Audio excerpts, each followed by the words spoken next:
Good morning, ladies and gentlemen.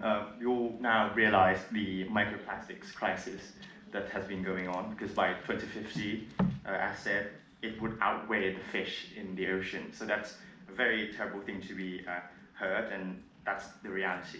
But now we have the opportunity to turn this crisis into real treasures, into real opportunities. We look at this as just how we are using the earth, and we are not taking its resources. This vehicle outside the United Nations runs entirely from landfill plastics that has been upcycled, not a single drop of fossil fuel. And with this microplastics and plastics crisis in the world today, that can be the reality for all of your vehicles, perhaps in the future. Indigestible plastics have killed many dugongs and marine lives, and infant mammals in the ocean, Miriam and other dugongs, are not the only victims. There are much more than 300 species now has ingested microplastics or macroplastics. That's the plastics that we see with our eyes and those that we do not. The microplastics is a problem because once they are used up, they end up in landfills. And what happens is it deteriorates into smaller and smaller pieces until we cannot see with our eyes. That's the point where it becomes microplastics.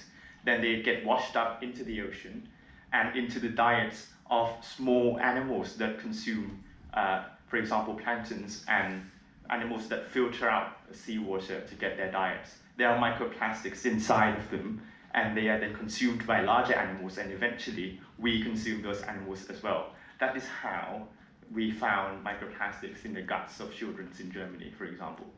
And it's a reality for all of us because in Thailand and in the Spanish Seas, for example, there are researchers that have indicated that there are over 78% chance of finding microplastics inside of their digestive system. And macro, which in Thai we call it blood hole, and they are the staple food for the Thai culture, and we consume them rich and poor. Imagine if there are 78 pieces of microplastics on average that we consume, and that's a reality. In the coastal areas, 9 out of 10 items found were food-related items. For example, bottle caps, food wrappers. So it is very inescapable that we somehow contribute to this plastics epidemic in the first place. And we will turn that now into treasure. We will turn that into opportunity. Instead of saying, we have to help and be more responsible, I would say that we can turn this into very good return on investment in terms of monetary, social, and economical. First step is to stop the plastics first from ending up in landfills and in the ocean. You know, plastics, if they end up in landfills, they emit so much methane, which are pretty much the king of greenhouse gases. It's worse than carbon dioxide. So we take them out, we prevent them from getting there in the first place, thereby preventing microplastics in the first place. And through the refined pyrolysis system, we can turn this into ready-to-use fuel, diesel in particular. There are not only monetary return on investment, but also environmental return, because we stop those plastics from producing methane and from turning into microplastics into the diet, and social return on investment because the energy would be ready to use at a very affordable and less expensive price for the community. Now, we add value to the plastics. That's how we prevent them from going into the ocean. You know, if they have value, then they wouldn't be ending up as waste in the first place. So we can afford to purchase those raw materials. We don't see them as waste, we see them as raw materials for this process, preventing them from going into the ocean. And through the refined pyrolysis system, which is a scientific method discovered, we can turn those plastics into ready-to-use energy at a less expensive price for the community to enjoy those fuel at a less expensive price, so the savings can go towards their children's education and welfare and other things. We doubled the price of plastics in terms of the usual recycling methods. We can afford to double the price, therefore we give incentives to the community to contribute their plastics to us instead of ending up in landfills. And through the refined pyrolysis process, we turn those plastics into ready-to-use fuel. On the left, the leftists bottle of oil, that would be the usual pyrolysis oil that has been discovered a long time ago. I'm not talking about that. On the right side, it's clear and clean, ready-to-use energy that can be afforded at a less expensive price than in the usual market.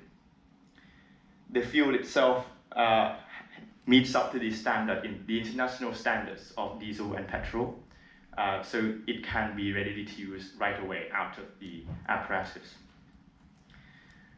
The prototype is now in Papadang and operating on a daily basis, converting up to 2 tons of plastics per day continuously, and turning them into up to 1,600 liters of fuel up to this configuration.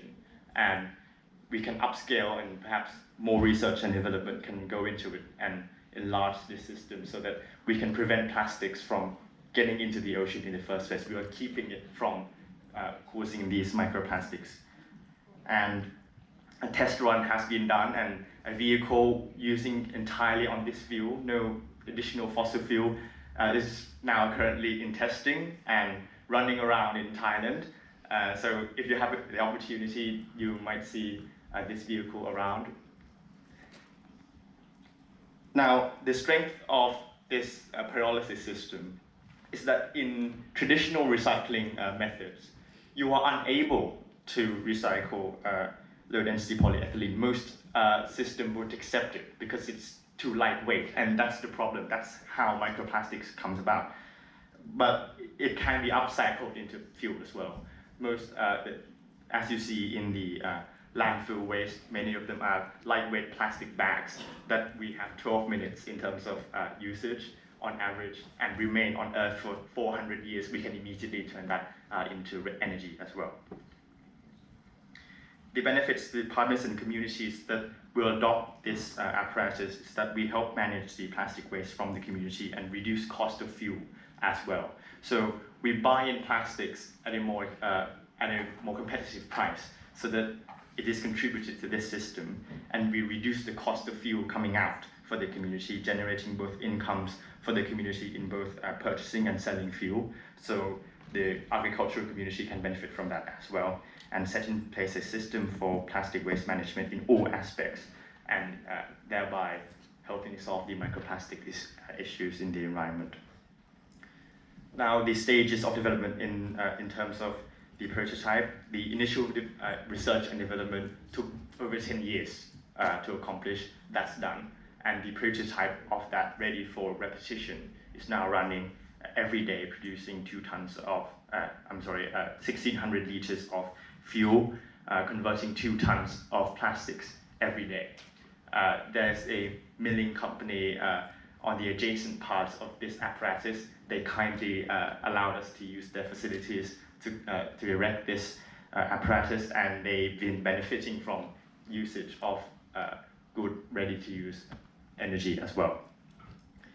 And now for further development, we are looking forward to upscaling this process with various partners in terms of research and in terms of contribution as well, to upscale this perhaps 2 tons to 5 tons or 10 tons, and eventually we wouldn't have to rely on the fossil fuel crude oil energy for our oil. We just have to use what we have left as waste before we continue to dig up oil from the ground. So that's a very good sign.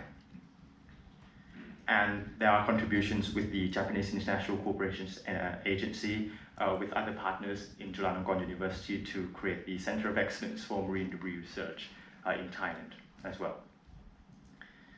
So just to summarize, we prevent the plastics from going into landfills, from going into the ocean, from going into the guts of children of our future, and we turn it into ready-to-use energy to help with the agricultural community, to help them get on their feet away from poverty with this social, environmental, and monetary return on investment. I believe this is a very sound cause in any respect.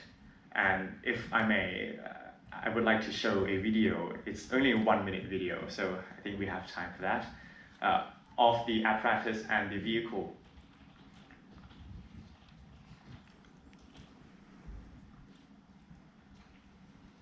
So that oil is from this pyrolysis apparatus, so comes directly from single-use plastics.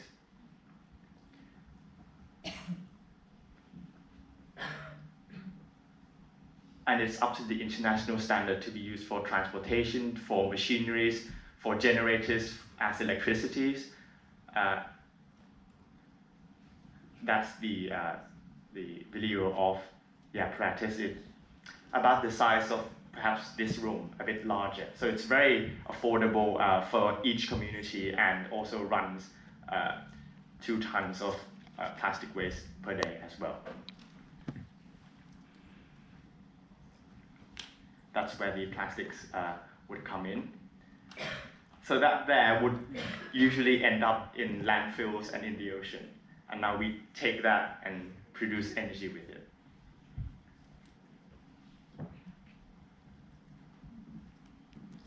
There we are. Thank you all very much. Thank you, Kundita, for that really inspiring example of creating a second life market for plastics that benefit not only life in our cities and